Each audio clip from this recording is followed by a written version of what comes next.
Welcome back to Learn It from Dad. In this video, we will upgrade the old, torn, faded Humvee seats to a set of new black leather bucket seats. I wouldn't have mind sticking to the original style, but after researching on the cost difference, look, and comfort, I went with the new style. Upgrading the seats weren't difficult. The hardest part was aligning the new seat railings to the existing frames. The first thing I did was remove the old seats and insulations and thoroughly wash out all the mud and gunk. This was very time consuming.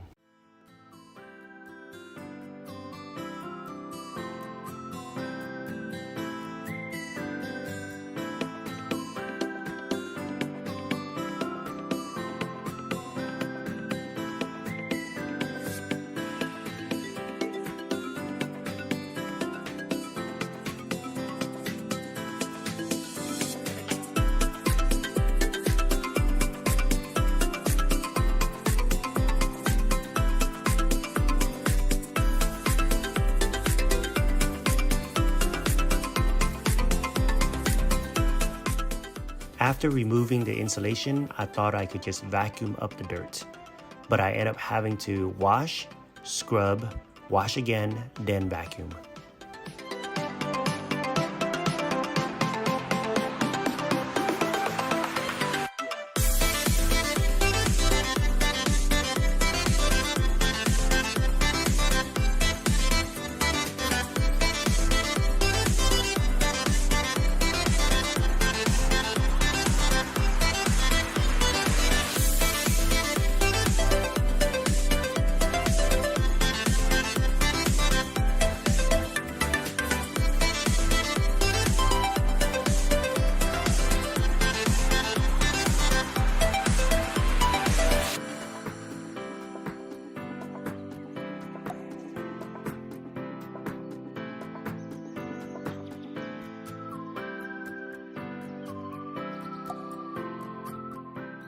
The next part, which was the most difficult, was to align the rails of the new seat onto the existing seat plate.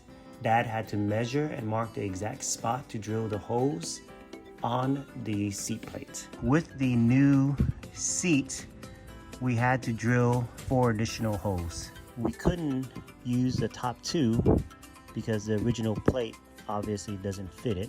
So we had to tinker with this for quite a while. We could have moved this up to use the top 2 and maybe the middle 2, but the problem is we had to align it to make sure to get the maximum, to maximize the leg room or the seating room. We had to suit the chair all the way back, leaning against the back of the truck.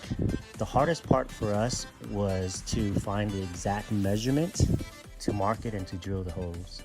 That was the hardest part. So the very first seat that we did, we left the plate mounted on the seating box, put the seat on top of that, kind of pinpoint and get rulers and kind of pinpoint everything. But once we got the first one and drill the right holes and the exact measurement, the others were a little bit easy. We found a different trick to do that. What made it so difficult was the new seats had rails underneath that could move back and forth. 2 rails underneath that could move back and forth. And on each rail, there are 3 bolts. And those are the same bolts that you would use to secure it onto the seat plate. But Dad came up with a new method. What he did was he squeezed a little toothpaste on it, just a little tap on each of the bolts, and then carefully place the seat onto the plate and then press it down. Once we did that, then we saw exactly where the white mark hitting the seat plate. That there made things a hell of a lot easier because we knew exactly where the spot to drill the holes. So we did that for the other 2 remaining seats, that same method, and it worked perfectly. But here's what it looks like after the plate is mounted. Once you mount the plate, then all you do is just put it back onto the truck and just clamp down the existing clamps there.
Yep. Once it's seated inside, the same thing underneath here.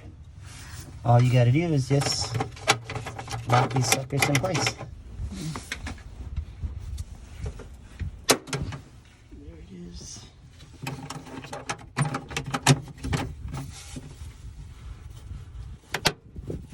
There it is. So for the front driver, it was very unique. So after we remove the old seats out, we pretty much had to take out the mounting, I don't know what it's called, maybe the mounting bracket. We had to take everything out. The only thing that was left behind was just pretty much the seat framing here that you see. I read somewhere on the internet that you had to buy an L bracket for the back seat, well, for the back part of the front seat, and I'll show you that in a minute. And then you can see here is that there's a metal bar that's going across. This metal bar right here. Okay, this one right here. Okay, so you have to buy that one and mount it against the original seat frame here. This seat frame along with that one. Okay, and so you have to get some type of metal bar or something that will just connect across. Luckily for me, Dad had this metal bar. I don't know how or where he got it. It's a steel bar. It was kind of cool because it had holes in it already, and so the holes was in line with the original holes here. You see there's a hole there.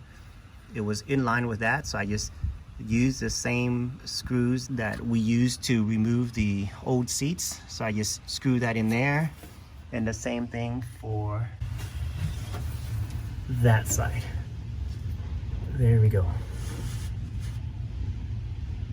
Okay. So once I mounted that bar across the original seat framing, the second part, and the same goes with all the other seats, is to make sure that the screws or the bolts from the new seats are aligned. And as you can see, we kind of had to measure there. That's why you see that black marker right there. It kind of showed me where I had to drill a new hole.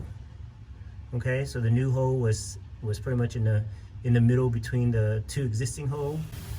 And the same thing here, right? You see the black marker, and then I just put the new holes there. That mounted the front part of the seat. So now I'm going to take you to the back. This is what it looks like from afar. And you see there's two metal plates that I had to get, and I got these at Northern Tools. Okay, so let me go underneath and I'll show you what it looks like. Okay, and here you are. You'll see the L shape. Okay, so the same thing with this. I align the bolts and the screws from the chair, from the new chair itself, and drill holes into the L-shaped brace here, the bracket, and then just screwed in. And of course I did the same thing for this side as well. And then that's what it looks like from the back of this, seat. It L-shapes all the way to there. Okay.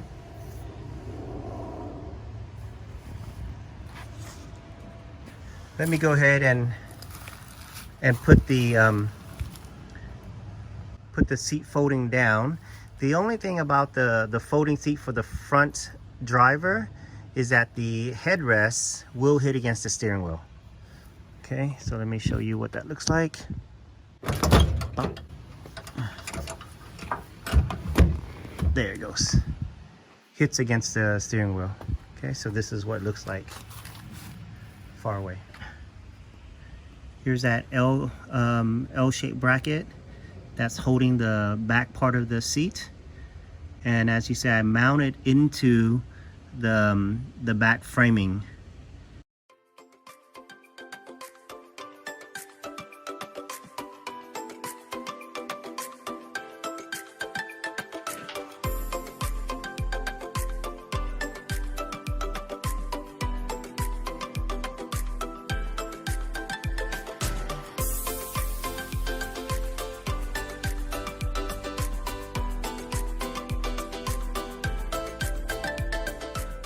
Thank you very much for watching. Hope you enjoyed the video. Please subscribe, like, and share, and come back again soon for more videos.